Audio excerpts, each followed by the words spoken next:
Thank you for the nice presentation from Prof. Singo Kasahara. And the last speaker in this session, Dr. Parvati Iyer, with the topic post-operative management of late presenting DORV. Please.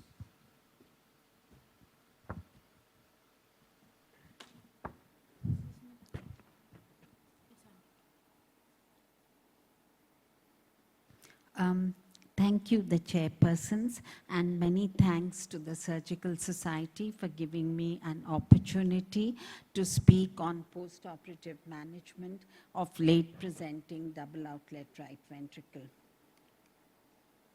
So the outline of my talk is going to be problems associated with late presenting double outlet right ventricle, pediatric cardiac intensive care of late presenting DORV, and some of our strategies with our early outcomes. Appropriate post-operative care, we know, tends to optimize the benefit of technically perfect surgery. So I'm going to talk about double outlet right ventricle with the VST, DORV VST with RVOTO. Now, late presenting DORV, the post-operative problems are low cardiac output state and pulmonary hypertension. Late DORV VST with RVOTO, the problems are RV dysfunction and low cardiac output state.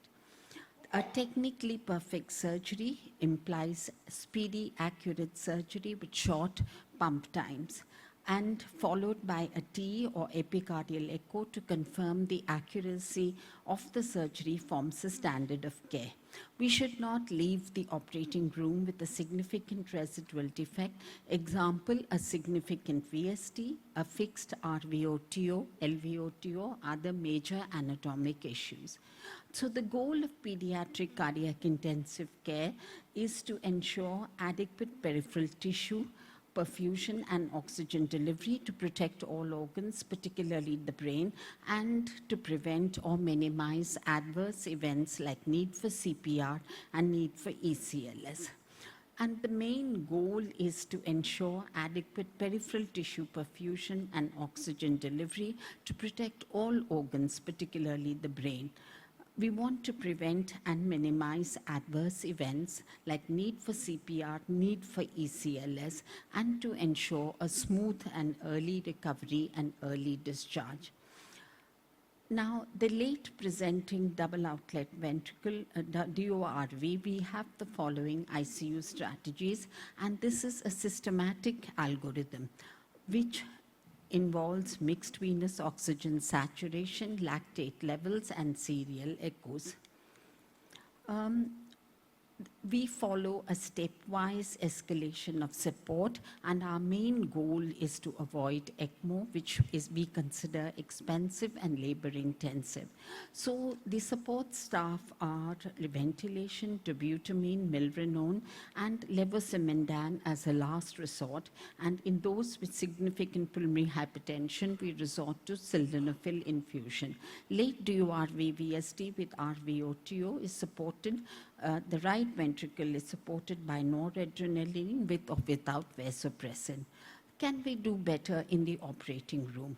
The point is we anticipate LV dysfunction, so to ensure better LV function and post-operative hemodynamics and to cut down the low cardiac output state, appropriate inotropy, example dobutamine, is commenced in the OR itself whenever there's a dilated left ventricle or borderline LV dysfunction. And there's every effort to try and avoid inappropriate afterload, that is by use of phenoxybenzamine or milrinone, and sternal closure may be deferred in select cases. The siting of PD catheter or a peritoneal dialysis catheter is also done to deal with anticipated fluid overload. In the intensive care unit, early detection of low cardiac output and to suspect LV and RV dysfunction is important. So how do we do that? The hemodynamic parameters are sudden or sustained surges in central venous pressure, left atrial pressure, are warning signs of evolving LV or RV dysfunction. Serial echoes are also done both in the operating room and in the intensive care unit to look for residual lesions, filling, contractility, effusion, structural issues, and followed by clinical and biochemical parameters, which are standard. Now, this is a graph which on the vertical axis shows the cardiac index, and on the horizontal axis, the mixed venous oxygen saturation. A fall in the mixed venous oxygen saturation from 70% to 50% represents a fall in cardiac index of 42%.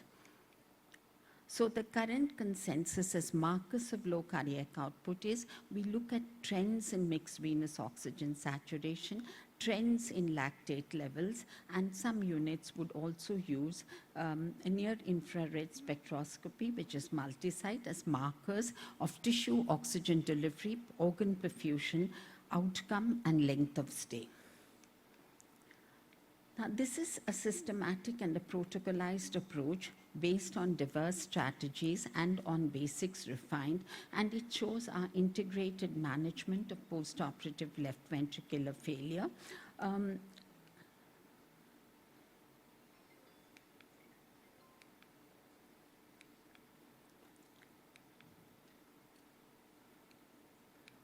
Sorry.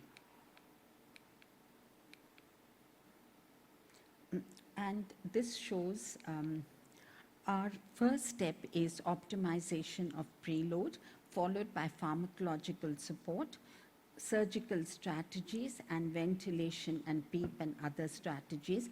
Our main goal is to try and avoid mechanical support, and we also use steroids, physiological steroids, for better management of catecholamine-resistant hypotension. Attempts are made to reduce metabolic demands by appropriate analgesia, sedation, muscle relaxation, and appropriate hypothermia. We try and improve cardiac output in left ventricular dysfunction by physiological maneuvers which are well described. We use preload optimization only up to a point to avoid edema formation and pleural collections. Afterload reduction has got huge benefits, particularly in severe ventricular dysfunction. It offers great benefit. Inotropy is far less important, and it actually constitutes the mainstay of management. Now, you can see that this is the LA pressure and how much the stroke volume, how much it would go, push afterload reduction would enhance the stroke volume considerably. Increased afterload, this is very important to remember, will worsen left ventricular failure.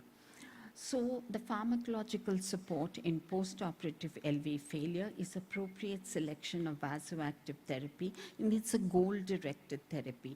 We pursue tissue oxygenation and not the blood pressure. We follow a philosophy of aggressive afterload reduction. Inotropy is algorithm-based and upgraded depending upon clinical, hemodynamic, biochemical, and serial echoes. Our first-line drug in our unit is dobutamine. The second line is milrinone, and the third line drug is levosimendan, followed by vasoactive supports, that is nitroglycerin. So basically, it's a protocolized escalation of inotropes. Now, this is a baby, a 4-month-old from overseas, a double outlet right ventricle with a huge VSD and a moderate-sized PDA. Also had dextrocardia and situs inversus, underwent definitive surgery along with the closure of the PFO. The epicardial echo was satisfactory, but mixed venous was 58 and the lactate was 1.2, echo was 40%. He was ventilated for 72 hours, supported with dobutamine and milrinone. But first post-operative day, the repeat echo showed a sharp drop in the ejection fraction to 20%. The levosimendan we commenced, which we gave for 3 days, and on the fourth post-operative day, the mixed venous improved to 73, and the ejection fraction had also improved. So this baby was discharged in 9.5 days. I will show you a couple of examples. A 4-year-old LV to aorta tunnel, huge left to right shunt, preoperative dilated left atrium and left ventricle. He had post-operative severe LV dysfunction, so he was electively ventilated. He was separated from CPB on milrinone. Dobutamine was added, and so was levosimendan. On the 8th post-operative day, his tachycardia had improved. He was on enalapril and ready for discharge. This is post-operative LV dysfunction following a double outlet right ventricle with a large VSD. Now moving on to DORV VSD with an RVOTO. This is a schematic diagram of the restrictive physiology of postoperative tetralogy, which was described by Professor Andrew Reddington. And you can see that septal bulge impairs left ventricular filling, contributing to mortality due to low cardiac output state, as secondary to refractory right ventricular failure, leading to low cardiac output. So DORV VSD RVOTO mimics tetralogy of Fallot. And this is DORV VSD, a pulmonary atresia, a 1-year, 10-month-old from overseas, underwent a PDS stenting on day 8 of life in Turkey and underwent definitive surgery with an LPA-plasty and a direct ASD closure in our unit. The mixed venous was 58% and the echo showed an LVF of 40%. We ventilated him electively. The pressures were borderline on separation from CPB, so he was supported with noradrenaline and was discharged within a week. So DORV VSDPS, and this is the post-operative strategies in the intensive care unit. Ventilatory strategies are early extubation, and if they need ventilation, we would use short inspiratory times. The hemodynamic strategies would include very gentle volume augmentation, not huge boluses of volume, acceptance of lower blood pressures, avoidance of too many inotropes, prevent and control tachycardia with earlier recourse to noradrenaline and vasopressin. So to conclude, the basics of post-operative cardiac care, it's a highly anticipatory approach which is multi-pronged. It's a management strategy which is based on ventilation, on hemodynamic support, which is algorithm-based, and nutritional support, which we should not forget because many of our babies are undernourished. We would start minimal enteral feeding, early feeding, and we use parenteral nutrition only when it's appropriate and it is rational. And another important strategy is infection control and electrolyte homeostasis, especially calcium. So to continue, the accurate monitoring is what is based on our analgesia and sedation protocol, which would be able to give our fluid protocol. Infection control, we follow a stringent surveillance program and early diagnosis and early therapy along with rational antibiotic use. And other strategies are glycemic control and thyroxine when indicated. Many of our babies turn out to be severely hypothyroid.